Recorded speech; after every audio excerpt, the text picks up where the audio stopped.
What's up mga krasinggan? Dito naman tayo sa tungkol sa yung hindi nabunot. Huwag kayong maniwala, content lang yun para maraming viewers, para malaking pagkikitaan.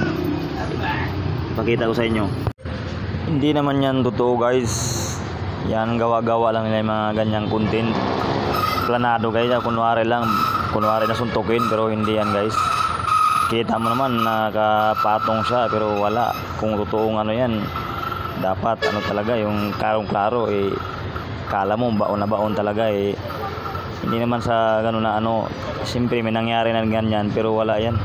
Sabi nila sa ano ng buhaya, wala, di yan pwedeng walaan yung mga gano'n ng ano. Gaw-gawa lang nila para malaking pira makakuha nila sa mga ano ng content. Ito naman si Boss Mita ay nagpapaniwala lang sa mga ganong mga issue. Hindi naman totoo guys, kaya huwag kayong paniwala sa mga ganon. Kita nyo naman mga ganyan mga usap-usapan nila, hindi natin maintindihan pero kita natin At yan lang po mga krasinggan, maraming salamat po. Good morning, thanks for watching.